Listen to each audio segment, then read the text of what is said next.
이제 임차권 등기 명령 들어갑니다. 임차권 등기 명령. 자, 어디를 보고 있으면 됩니까? 칠판. 자, 가볍게 봐주세요. 주택. 자, 을하고 임대차. 근데 이제 여기 주택 점유하고 있죠. 그래서 임대인 누가 돼요? 임차인. 그래서 이제 이 주택을 기간이 끝나서 돌려주려고 해요. 근데 갑이 보증금을 안 돌려줘. 왜 안 돌려줘요? 돈 어디다 다 썼습니까? 술 먹었어. 아, 술 먹었어. 여러분들 술이 간절한 것 같아. 근데 지금 공부하느라고 술도 못 먹고, 죽겠죠, 지금? 예, 조금만 참아봐요. 4개월만 참으면 돼. 4개월 못 넘었나? 4개월, 딱 4개월이요? 자, 그래서 이제 보증금을 안 돌려줘. 그럼 이제 주택을 비워주고 나중에 돌려주겠지 그러면 그동안에 경매 나오면 대항력이 없어지잖아요. 그러니까 문제가 생기죠. 그래서 지금은 임차권 등기 명령을 신청을 해서 등기해놓고 이사가도 관계가 없죠. 그럼 등기 명령 어디다 신청을 해요? 법원, 지방법원, 지원, 시군 법원입니다. 근데 등기 신청했는데 기각을 했어요. 그러면 항고할 수 있어 없어요? 있어요. 그래서 이제 이렇게 우여곡절 끝에 등기가 됐다고 가정을 해봐요. 그럼 이 사람이 이사 들어올 때 주택만 인도받고 주민등록을 안 갖추고 산 상태에서 그러면 여치 대항력이 없이 살았죠. 그래서 이제 안 돌려주니까 끝나서 등기를 했거든요. 그러면 등기된 날로부터 대항력을 취득한다 못한다? 한다. 이때부터 이제 대항력을 취득한 거지. 우선 변제적 효력이 될 때 취득해요. 자, 대항력은 못 나가. 우선 변적은 경매로부터 후순위보다 먼저 배당받아 이 뜻이죠. 근데 보통 우리가 이사 들어오면 주주학을 다 갖추고 들어와요, 안 들어와요? 들어오죠. 대부분. 그러면 이미 이 사람이 대항력하고 우선 변제적 효력을 취득했어요, 안 했어요? 했죠. 그러면 등기한 날이 아닌 이 효력이 그대로 뭐가 된다? 유지가 된다 이 뜻이에요. 유지가 된다는 거지. 그러니까 이 시점에서 저당이 잡혀있다라면 여기는 임차권보다 저당이 우선한 거고 여기는 저당보다 뭐가 우선해? 임차권이 우선한다는 거예요. 자, 그래서 이제 나중에 경매 넘어갔을 때 배당 받아갈 때. 자, 여기까지 넘어왔죠? 자, 그러면 이제 이 등기해놓고 집은 비워줘도 관계가 없어요. 왜? 등기해놨으니까 대항력이 있어 없어? 있어. 그러니까 집 돌려줬어요. 근데 이제 갑은 자기 살 집 있으니까 또 병에게 또 임대차를 내줬다고. 그럴 수도 있어 없어요? 새로운 임차인입니다.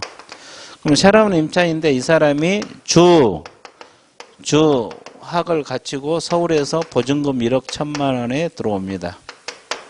그러죠? 그러면 이분에게 최우선 3,700 인정될까요? 안 될까요? 안 됩니다. 최우선은 인정이 안 돼. 근데 뭘 받아놓으면 확정일자를 받아놓으면 우선 변제는 된다 안 된다?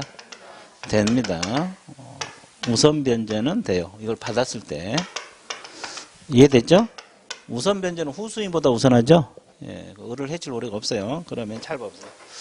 그러면 왜 이걸 알아야 돼요? 개공이 갑하고 을 사이에 임대차를 중개할 수도 있지만 갑하고 병 사이에 임대차 계약을 중개할 수도 있어 없어? 그러면 병에게 3,700원 최우선이 된다고 이야기하면 돼, 안 돼? 안 돼. 그래서 이제 공부를 하는 거예요. 그죠? 병하고 임대차 계약을 중개할 수도 있잖아요. 그러니까 배웠다고 3,700원 걱정하지 말라. 이렇게 이야기하면 안 된다고. 이해됐죠? 예, 등기권자가 있으니까 안 된다고. 뭔 소리였어요? 예. 그러면 이 임차권 등기 명령, 임차인 단독으로 등기 신청할 수 있거든요?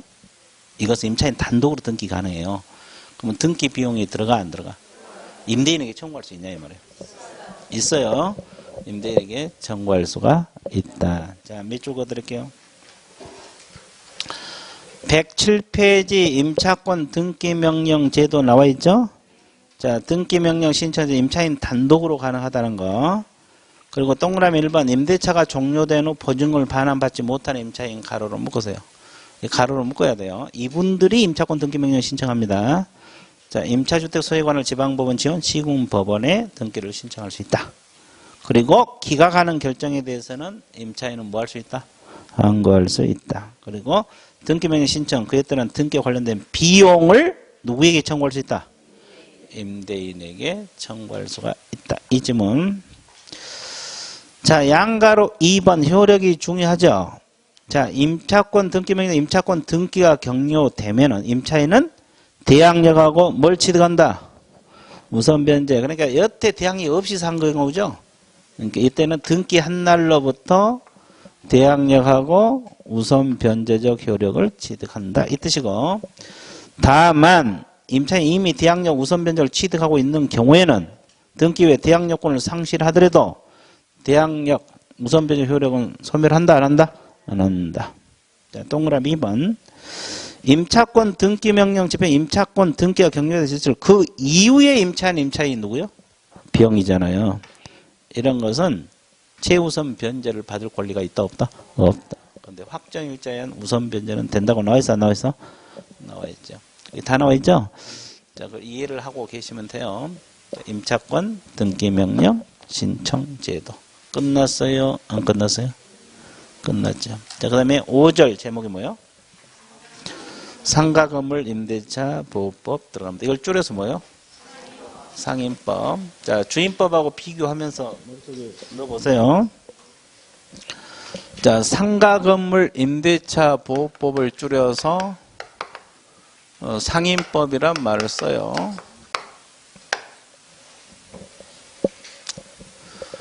자, 그러면 상가 건물 임대차 보호법의 적용 범위 들어가 볼게요.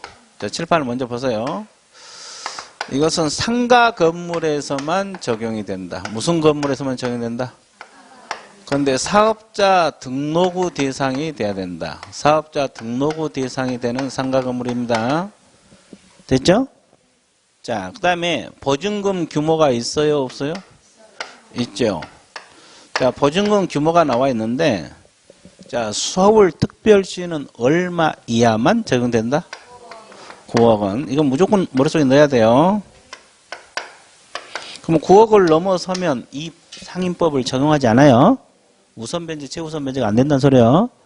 자, 과밀 억제권역하고 부산. 부산도 일로 들어가요. 얼마? 6억 9천만 원 이하만 적용돼요.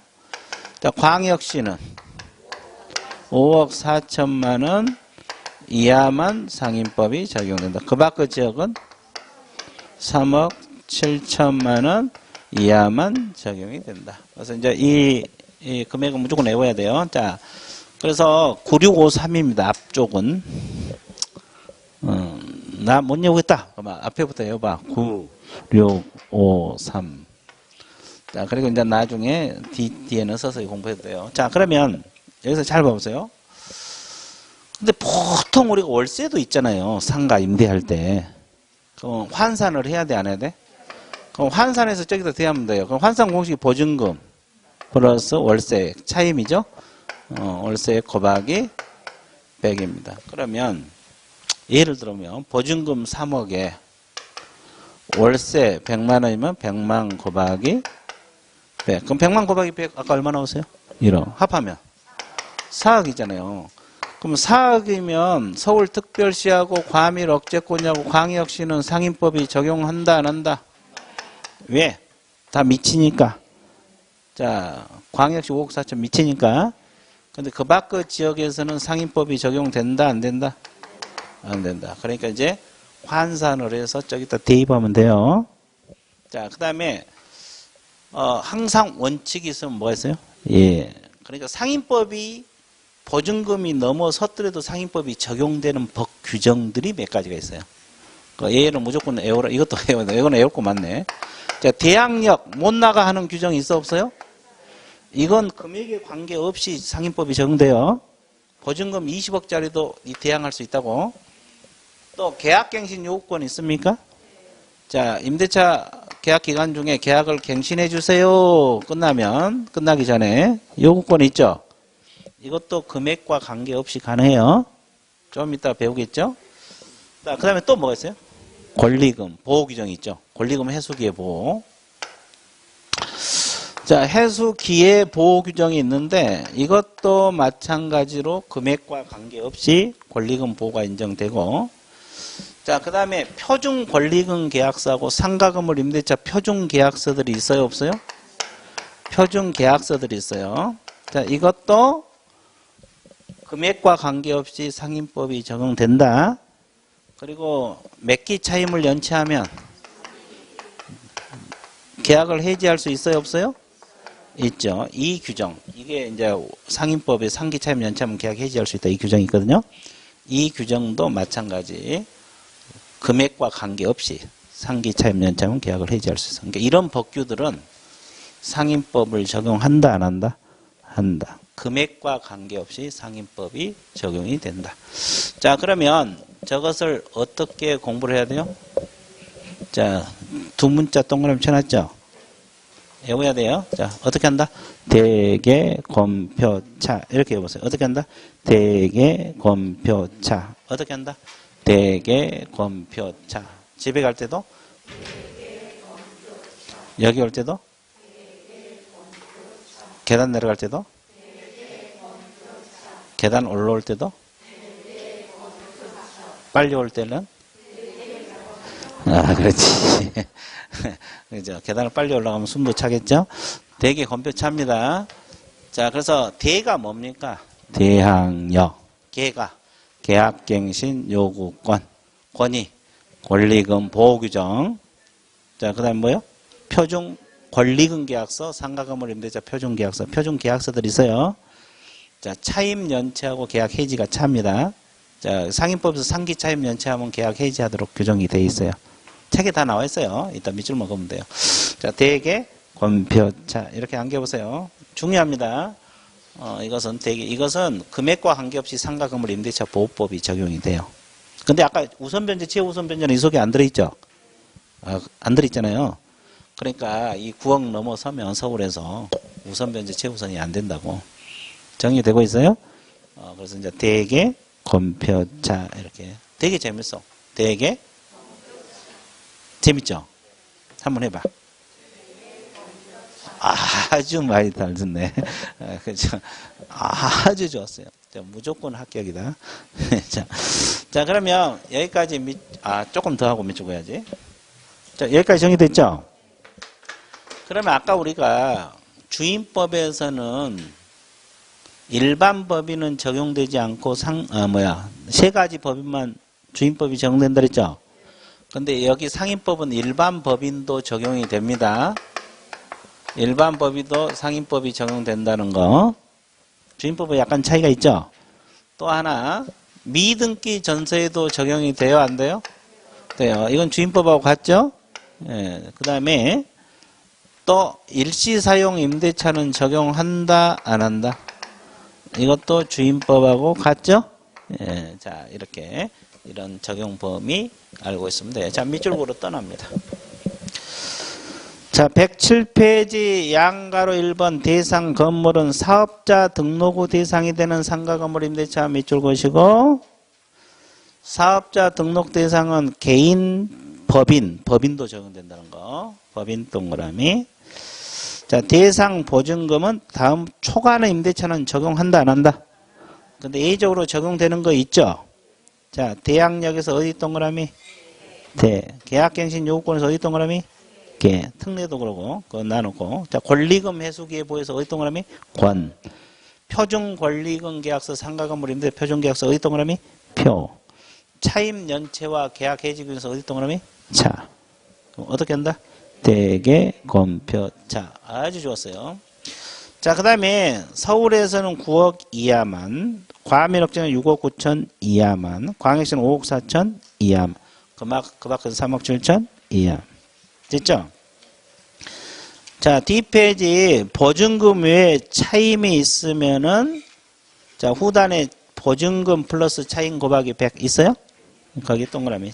보증금 플러스 차임 곱하기 100. 이거 환산 공식이요. 대입을 해서 여기다가 계산해서 여기다 대입하면 돼요. 자, 미등기 전세도 적용된다. 일시사용 임대차는 적용되지? 똑같죠? 예. 자, 그 다음에 대항력 볼게요. 이 대항력은 주임법하고 원리가 똑같아요. 다만 주택의 인도 대신 무슨 인도? 건물의 인도. 건물의 인도에서 건 동그라미. 주민등록 대신 뭐라 했어요? 사업자 등록 신청사 동그라미. 여기는 건사입니다. 다음 날 0시부터 대항력이 발생이 됩니다. 됐어요? 예. 똑같아요. 똑같아요. 주민등록 대신 건물인도. 아니, 주택인도 대신 건물인도. 주민등록 대신 사업자 등록. 그것만 차이요. 그리고 이제 내용은 못 나가. 양수인은 임대인 지위를 뭐한 것을 본다? 성경. 똑같아요. 똑같습니다. 자, 그 다음에 기간은 주임법은 아까 최단 몇 년? 상임법은 1년. 임차인은 1년 미만 주장할 수가 있어요. 잠깐만. 그럼 우리 과목에서 기간 세 군데 나오죠? 자, 상임법은 최단이 몇 년? 주임법은? 농지임대차는? 그렇지. 이제 나날이 발전하고 있어요. 자, 나날이 발전하고 있습니다. 자, 그 다음에 계약갱신 요구권 설명 들어갈게요. 이 계약갱신 요구권은 보증금 금액에 관계없다 그랬죠?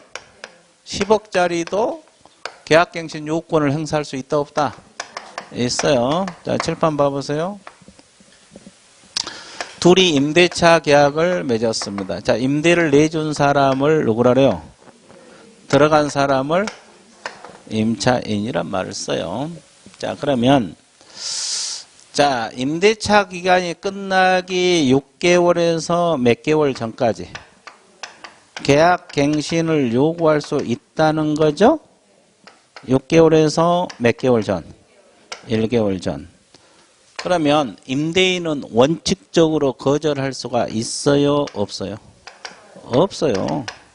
갱신해 줘야 돼요. 근데 예외적으로 거절 사유가 있을 때만 거절할 수가 있겠죠? 그럼 여기서 거절 사유가 뭐예요? 몇 가지가 있죠? 그건 좀 책을 보기로 하고. 그럼 갱신하면 전 임대차 동일하다, 동일하지 않다? 동일하다. 내용이 똑같다 이 말이에요. 근데 차임과 보증금은 증감할 수 있어 없어? 있죠. 얼마 범위내서? 100분의 5죠? 보증금은 증감할 수 있다. 100분의 5 범위내에서. 증액 제한 규정은 100분의 5거든요. 그러면 임대차 계약갱신 요구는 몇 년까지? 10년. 그러면 최초 임대차 기간을 포함해서 10년이요? 빼고 10년이요? 포함해서. 그러니까 10년까지는 갱신해달라고 요구할 수 있다. 그렇죠? 계약 갱신해달라. 내가 영업 계속 좀 해야 되겠다. 이렇게 할 수 있다는 거지. 이해되셨어요? 오, 좋아요. 그러면 이 내용을 어떻게 해야 돼? 밑줄을 걸어 가야 돼. 자, 동그라미 1번. 임대인은 임차인이 6개월부터 1월 사이에 행하는 계약갱신 요구에서 거절하지 못한다 그랬죠? 임대인은 갱신해 줘야 된다. 다만 다음 경우에는 거절할 수 있다. 자, 그래서 기억은 몇 기 차임 달하도록 차임을 연체했다? 3기 동그라미. 니은 임차인이 거짓 그 밖의 부정한 방법으로 임차한 경우도 거절할 수 있죠? 이거 서로 합의하에 가로를 묶으세요. 임대인 임차인에 상당한 보상을 제공한다. 자, 서로 합의하에 이 지문이 빠져버리면 틀려버려요. 그 다음에 임차인, 임대인 동의 없이 동그라미. 전부 일부를 전대면 동의 없이 전대했을 때 거절 사유. 그 다음에 임차인금을 전부 일부를 고의 중대한 과실로 봐. 여기는 어디가 핵심이에요? 중대한 과실. 경과실 X입니다. 파손은 중대한 과실. 고의는 당연한 것이고, 그러니까 신경 안 써도 되고. 그 다음에 미음, 임차인금을 전부 일부를 고의 중대한 과실로 파손했고, 그 다음에 자, 임차인금은 전부 일부가 멸실되어 임대차 목적을 달성하지 못한 경우도 거절 사유가 되죠. 그러면 여기서 주의할 것은 일부 멸실 동그라미. 자, 멸실은 일부도 거절 사유가 될 수 있어요. 전부는 당연한 거고. 됐어요? 일부 멸실. 그 다음에 시옷. 임대인이 다음 각 어느 하나에 해당하는 사유로 목적물 전부 대부분을 철거죠. 자, 대부분 동그라미. 철거나 재건축은 뭐다? 대부분. 철거나 재건축은 뭐다? 대부분. 철거나 재건축은 뭐다? 대부분. 철거나 재건축은 뭐다? 대부분. 자, 이거. 그 밖에 임차인 임차로서 의무를 현재 위반. 이거. ABC 말고 이응. 그 편집이 잘못됐네. 앞쪽으로 빼야 되는데. 그 밖에 의무를 현재 위반한 경우도 거절 사유가 됩니다. 이해되셨어요? 그래서 이 거절 사유도 핵심을 잡고 공부하셔야 돼요. 그냥 읽어놓으면 문제 답을 못 잡아내. 다시 한번 정리해 드릴게요. 몇 기 차임 연체할 때 거절 사유?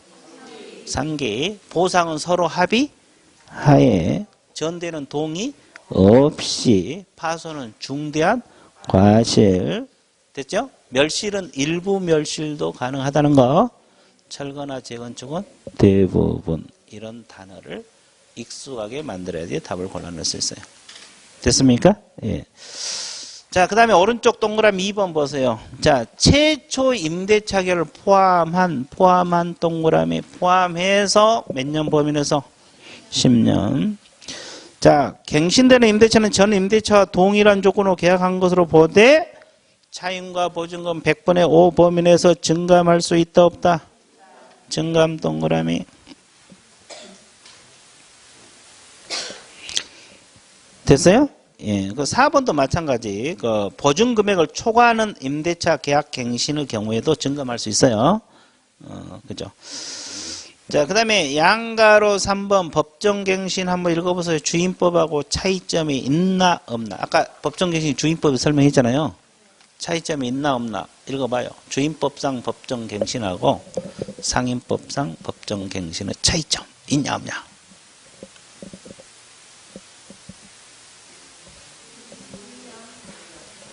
아, 기간 차이가 있네. 몇 년? 주임법은 2년. 또 차이점 있어요? 있어 없어? 그렇지. 임차인이 1개월 전까지 이 규정이 없어요. 거기다 적어놓아서 임차인이 1개월 전까지 해지 통지 규정이 없다고. 물론 2개월로 바뀌었지만 임차인이 1개월 전까지 이 규정이 없죠. 임차인 1개월 전까지 이 규정이 없어요. 자, 법정에 약간 둘 다 있는데 약간 차이가 있어요. 정리되고 있죠? 자, 그 다음에 이제 보증금 보장에서 상임법상 최우선 변제하고 우선 변제 있어요, 없어요? 있죠. 이것도 원리는 똑같아요. 금액만 차이가 있어요. 그래서 한번 적어볼게요. 최우선 변제 요건은 뭡니까요? 건물의 인도, 또 사업자 등록 신청, 보증금 규모죠? 자, 그러면 서울특별시에서는 얼마? 6,500만 원 이하 중 2,000 요거 2 과밀 억제권에는 5,500만 원 이하 중 1,900 19 광역시는 3,000 1,300 그 밖의 지역은 3,000에서 1,000입니다. 자, 이 금액만 차이가 있어. 원리는 똑같아요. 자, 그러면 효력은 후순위 권리자보다 우선한다. 선순위. 선순위 권리자, 채권자보다 우선. 자, 여기는 건물가액 몇 분의 1? 2분의 1. 똑같죠? 원리는 똑같아요. 이 금액만 차이가 있어요. 자, 우선 변제도 원리는 똑같습니다. 자, 보세요. 우선 변제는 자, 요건이 건물의 인도, 또 사업자 등록 신청, 확정일자죠? 여기는 건사 확입니다. 건사 확인데, 그러면 여기서 확정일자는 어디서 받아? 관할 세무서장입니다. 이것만 차이. 아까 우리는 동주민센터라고 했죠? 세무서장. 그리고 효력은 선순위 권리자보다 우선한다. 후순위? 후순위. 똑같아요, 이거. 똑같습니다. 자, 그래서 밑줄 그어드릴게요. 자, 최우선 변제 요건은 경매 신청 등기 전까지 아까 갖추라 그랬죠? 건사 동그라미 건물인도 사업자 등록 신청할 때는 보증금 일정액을 다른 담과 우선하여 변제받을 권리가 있다. 자, 건물가액은 몇 분의 1? 2분의 1. 이제 보증금은 652, 519, 3813, 31 나와 있어요? 예. 우선 변제는 건물 인도 대항 요건을 갖추고 그랬죠? 관할 세무서장 동그라미. 자, 확정일자를 어디서 받는다? 관할 세무서장. 임차인은 경매 공매 시 자, 임차 건물 환가 대금에서 후순위 권리자보다 우선하여 보증금을 변제받을 권리가 있다. 그렇게 나와 있어, 안 나와 있어? 나와 있어. 똑같아요. 자, 근데 다만 확정 일자를 세무서장, 관할 세무서장에게 받는다. 이것만 차이예요. 정리되고 있어요? 세무서장에게 받는다. 자, 그 다음에 이제 거기 110페이지를 보시게 되면 주임법하고 상임법 비교해놨어요? 안 해놨어요? 해놨죠? 자, 주임법은 무슨 건물의 임대차만 적용된다? 주거용. 상가 건물은? 상가 건물 임대차. 나와 있죠? 자, 그리고 대항 요건입니다. 주임법은 주주. 동그라미. 자, 상임법은 건물을 인도하고 사업자 등에서 건사. 그리고 우선 변제는 주주 확이고 등기소 동주민세대 받죠? 근데 여기는 건사 확인데 어디서 받는다? 세무서장. 자, 최우선 변제는 주주하고 보증금이죠? 주택가액이 얼마? 2분의 1. 상임법도 건사 보증금이죠? 건물가액이 얼마? 2분의 1. 자, 존속기간 주임법은 최다이 몇 년? 상임법은? 자, 월차임 전환시 이거 별표 쳤어요. 앞에서 안 했으니까. 앞에 내용에서 안 했잖아요. 그러면 이게 뭐예요? 월세를 아니 뭐 보증금을 뭘로 바꿀 때? 월세로 바꿀 때 산정을 어떻게 한가 이거요. 자, 그러면 칠판 봐보세요. 주임법은 10%하고 기준금리에 플러스 얼마? 3.5%입니다. 여기는 이제 플러스 더한이라고 해서 더한. 이 둘 중에서 낮은 걸 기준으로 한다 그랬죠? 그러면 예를 들면 지금 우리나라가 기준금리가 아마 1점 몇 퍼센트 거예요. 2% 잡고. 그러면 2%다 가정하면 이게 얼마 나와요? 더하면 얼마? 그러면 위에는 10%죠. 그럼 뭐가 더 낮아? 이걸 기준으로 해서 월세를 산정한다 이 말이에요. 그럼 보증금 1억을 월세로 바꾼다 가정을 해봐요. 그러면 1억 곱하기 5.5 하면 돼요. 550. 550만 원 나와요. 연. 그러면 월세로 바꾸려면 나누기 얼마? 왜? 12달이니까. 1년 12달 아닙니까? 12 하면 얼마? 나도 몰라. 하여튼 여기 금액이 나와요. 이게 월세가 나와요. 월세가. 이해되세요?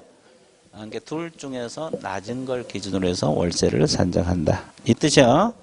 낮은 걸 기준으로 산정한다. 근데 상임법은 10%라 그랬어요. 12. 이걸 1할 2푼이라고 그러죠? 그리고 여기는 기준금리의 곱하기입니다. 4.5배를 뭐한? 곱한이에요. 곱한. 더하기가 아니라 곱한 4.5배입니다. 그러면 이것도 둘 중에 비교해서 낮은 걸 기준으로 해서 산정한다 이 말이에요. 그래서 그걸 머릿속에 넣어주세요. 4.5배를 곱한 동그라미, 3.5%를 더한 동그라미. 동그라미 쳤어요? 어떻게? 진하게. 자, 그 다음에 둘 다 증감 청구 가능하는데 증액은 둘 다 얼마? 5%. 20분의 1, 100분의 표현만 다르지 똑같이 5%야. 네, 똑같습니다. 그 다음에 계약갱신 요구권은 어디만 있어? 상임법만 있어요. 계약갱신해 주세요. 이건 상임법만 있습니다. 자, 임차권 등기명령 아까 우리가 공부했죠? 똑같습니다. 이건 토시 하나 안 빼고 똑같은데 둘 다 있어요. 둘 다 있고. 자, 법정갱신도 둘 다 있었죠? 근데 차이점이 약간 있었죠? 상임법은 기간이 몇 년? 1년. 주임법은 이거. 상임법은 임차인 쪽에서 1개월 전이란 말이 없다. 그 약간 차이가 있어요. 근데 둘 다 있긴 있어요. 자, 둘 다 일시사용을 임대차는 적용한다, 안 한다? 안 한다. 자, 임차권 승계 동그라미 별표 쳐보세요. 자, 여기서 임차권 승계는 어떤 걸 말해요? 누가 승계받는 거예요? 양수인? 여기서 임차권 승계는 임차인하고 같이 산 사람. 같이 살다가 임차인이 죽었을 때 그걸 말하는 거예요. 그걸 말하는 거예요. 그러면 칠판 봐보세요. 여기서 임차권 승계는 그런 걸 말하는 거예요. 그럼 이 사람이 주택 점유하고 임차인으로 살고 있죠. 근데 사망을 했어요. 자, 이게 임대인. 그러면 같이 사는 사람이 병이라고 가정을 하면 이 사람이 승계를 못 받으면 특히 상속권이 없는 사실혼 배우자랄지 양부모랄지 이분들이 길거리에 나 앉아야 되잖아요. 임차인이 갑자기 죽어버렸을 때. 같이 살다가 사망했을 때 누가 승계 받느냐 이걸 공부하는 건데, 자 그러면 여기서 승계는 채권 채무가 다 승계가 돼요. 채무도 승계가 돼. 그러면 빚이 많으면 승계를 받으면 좋아 안 받으면 좋아? 그럼 어떻게 해야 돼? 어디 있다고 포기하면 돼요? 법원에다가? 아닌 것 같은데? 옛날에 내가 이야기했어. 그래 임대인에게 좋았어요. 임대인에게 반대 의사 표시를 해야 돼. 안 하면 자동 승계돼요. 채무도 그대로 승계돼 버려요. 그러면 언제까지 해야 돼요? 언제부터 1개월? 사망할 때부터. 임차인이 사망할 때부터 1개월 이내에 임대인에게 반대 의사 표시를 해야 돼. 안 하면 승계가 돼버려요. 그러니까 채무도 승계. 채무가 많으면 승계 안 받은 게 낫겠죠. 그래서 반대 의사 표시를 해서 승계를 막을 수가 있어요. 자, 이게 말하는 건데 이건 동거 가족을 보호한 거예요. 같이 사는 사람. 됐죠? 구체적 내용은 나중에 하기로 하고 일단 여기서 말하는 승계는 그런 것이다. 자, 그 정도 알아두세요. 근데 이것은 어디만 있어? 주인법만 있어. 상가까지 그 사실은 배우자 보호해주기는 그러잖아요. 이제 일단 살고 있는 사람 쫓겨나지 않기 위해서 한 건데. 자, 그 다음에 기타 편면적 가계행위적 소액사건 둘 다 똑같고, 그 다음에 확정일자 부여 정보 제공 요청권 이것도 별표 적어서 이거 둘 다 있어요. 정보 제공 요청권, 정보 제공 요청 둘 다 있다는 거. 전대차 준용 규정은 상위법인데 한번 읽어보시고. 그 다음에 밑에 도표 밑에 권리금 보호 규정이 있죠. 1번하고 2번 묶으세요. 권리금 평가기준 고시하고 표준 권리금 계약서를 작성해서 권장할 수 있는 자는 누구다? 국장입니다. 국장. 권리금 평가기준 고시 표준 권리금 계약서를 작성해 그 사용을 권장할 수 있는 자는 누구다? 국장. 그리고 이제 상가금을 임대차 표준계약서, 주택임대차 표준계약서를 정해서 사용을 권장할 수 있는 자는 누구요? 법무부 장관. 그러니까 권리금 쪽은 국장이라고 생각하면 되고 계약서 쪽은 법무부 장관이라고 생각하시면 돼요. 문사했어요? 예, 그렇게 공부해 주세요. 약간 이해됐어요? 자, 그 다음에 임대차 분쟁조정위원회라고 있잖아요. 임대차 분쟁조정위원회가 있어요? 없어요? 자, 이거 기억난가 보세요. 어디다 반드시 둬야 되고 어디다 둘 수 있다고 내가 이야기한 거대. 어디다는 반드시 둬야 되고 어디는 둘 수 있다고 이야기했는데. 둔다는 어디에다가? 예, 아니고 어디다 반드시 둬야 되고 어디든 둘 수 있다. 기본 강의할 때 한 번 했는데 기억이 없죠? 저거 대한법률구조공단 지부에 지부 반드시 둔답니다. 대한법률구조공단 지부 땡땡 반드시 둔다. 그러면 시도에 둘 수 있다. 이렇게 적으세요. 법률구조공단 지부에 반드시 둬야 되고 시도에 둘 수 있습니다. 법률구조공단 지부에 반드시 두고 시도에 둘 수 있다. 적어놨어요? 자, 그러면 실무조정사항은 그 두 가지 비교해놨죠. 주임법상 주택임대차 분쟁조정위원회, 주택분쟁조정위원회하고 상가건물 분쟁조정위원회가 있는데, 자, 그 1번 차임 보증 증감 동그라미. 여러분들이 차임 올려달라 내려달라 증감에 대해서 분쟁이 일어날 수 있어 없어? 이거 심의 조정 대상이 돼요. 똑같아요. 오른쪽에도 증감 동그라미 똑같습니다. 2번 임대차 기간 동그라미. 기간에 관한 분쟁도 심의 조정 대상이 되죠. 똑같아요. 오른쪽도 기간 동그라미. 자, 그 다음에 세 번째, 우리가 임대차 기간이 끝나면 주택 돌려받고 보증금 반환하고 막 그거 하죠. 반환 동그라미. 반환에 관한 분쟁. 이것도 둘 다 똑같아요. 상가 건물도 똑같습니다. 또 임대인하고 임차인하고 누가 고쳐줘야 되느냐, 이거 파손됐는데 뭐 고쳐달라 뭐하라 분쟁 많이 일어나죠. 유지 수선 동그라미. 둘 다 똑같아요. 둘 다 똑같아요. 근데 상임법은 뭐가 더 들어가? 권리금에 관한 분쟁이 하나 더 추가가 됩니다. 그 기타 있고 그 밖에 대통령 정한사항이 있는데 이 권리금이 하나 더 추가된다는 거. 똑같아요. 근데 권리금만 더 추가된다는 거. 이해됐어요? 주택임대차 분쟁조정위원회, 상가건물 임대차 분쟁조정위원회라고 있어 없어? 있어요. 그 말이다. 자, 그래서 주임법, 상임법이 끝났어요? 안 끝났어요? 끝났어요. 이제 나중에 문제 풀 때 문제풀이 연습하면 돼요. 됐죠? 자, 그 다음에 이제 뭐가 나와요? 경공매. 자, 마지막 단원입니다. 자, 마지막 단원인데, 네, 그렇죠. 네, 조금만 하고 싶게요. 조금만 하고. 자, 그 다음에 그 경매에서 법원 경매의 종류 있어요? 없어요? 강제 경매하고 무슨 경매? 간혹 가다가 개념 묻는 문제가 나올 수 있어요. 그래서 이제 강제 경매는 의 한번 보세요. 집행권은 동그라미. 이 집행권원이라는 것은 뭐 판결서 같은 걸 말해요.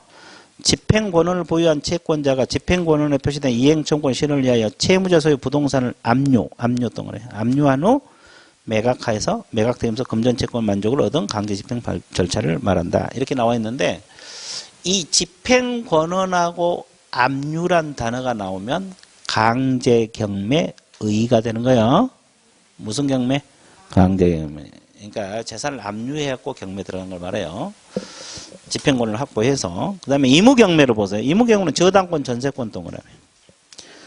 저당권, 전세권 등 담보 물건이 가지고 있는 경매권에 실행된 경매 이렇게 나와 있죠.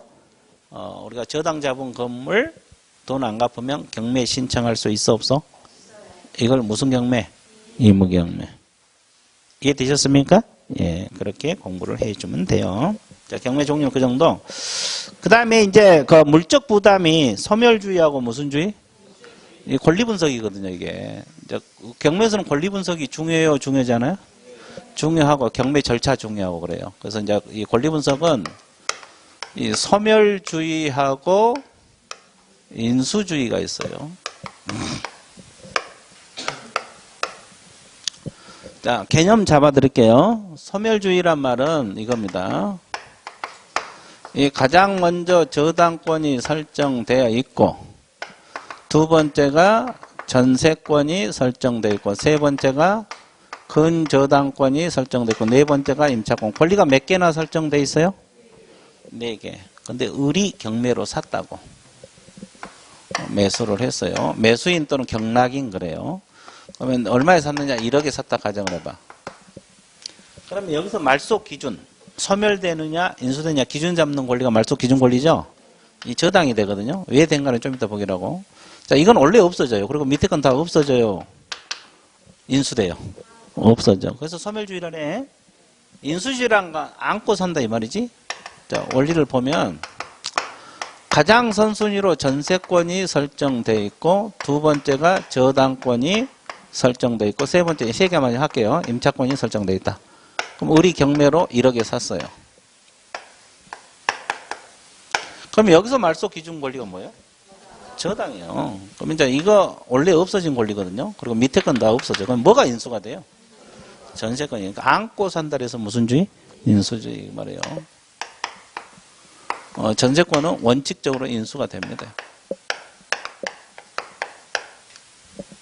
그럼 전세권자가 전세금 3천만 원이다 살고 있다 가정을 해봐요. 병이 전세금 3천만 원에 살고 있어. 그러면 결국은 1억 3천에 산 거하고 똑같죠? 안고 샀으니까 3천만 원 안고 샀으니까. 그럼 나중에 이제 전세권자 병에게 3천만 원 내서 보내야 되잖아요. 그럼 여기서 위험성이 있는 것은 소멸주의요, 인수주의. 인수주의가 위험성이 있는 거예요. 그러면 이제 그 어떤 권리가 소멸되고 인수되는 권리를 알아야 되겠잖아요. 자, 칠판 보세요. 무조건 소멸되는 권리이면서 무조건 소멸되는 권리이자 말소 기준 권리가 될 수 있는 권리들이 있어요, 없어요? 있죠. 자, 이것은 무조건 외우라 그랬어요. 저당권, 또 근저당권, 또 압류등기하고 가압류등기, 그 다음에 무슨 가등기? 담보가등기. 자, 음을 넣어 드릴 테니까 암기해 보세요. 자, 저당, 근저당, 담보, 가등기. 자, 이거 다 됐네. 자, 다시 한번 시작.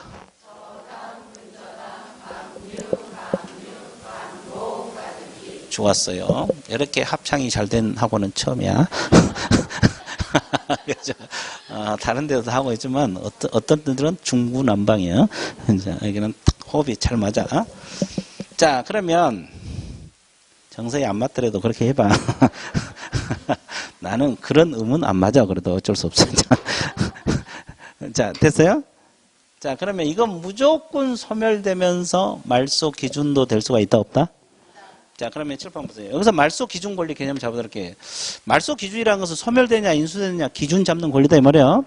그럼 여기서 무조건 소멸되는 권리가 저당하고 근저당 두 개밖에 없잖아요. 그 중에서 먼저 것이 말소 기준이야.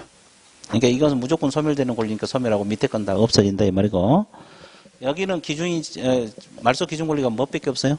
저당. 그러니까 원래 없어지고 밑에 건 없어지고 위에 건 인수된다 이 뜻이에요. 자, 그 다음에 오른쪽 한번 보세요. 무조건 인수되는 권리가 있어요 없어요? 유치권, 법정지상권, 분묘개시권 이건 무조건 인수돼. 그러면 저당 밑에 있으면 없어져야 되잖아요. 근데 유치권이 저당권 밑에 있어도 없어진다 인수가 된다? 인수가 된다 이 말이에요. 순위에 관계없이 무조건 인수돼요. 물론 하나 예외가 있어요. 하나. 유치권은 하나 소멸되는 거 하나 있고 나머지는 무조건 인수. 법정지상권도 무조건 인수. 됐어요? 자, 두 번째 칸 소멸되는 권리 읽어보세요. 뭐라고 했어요?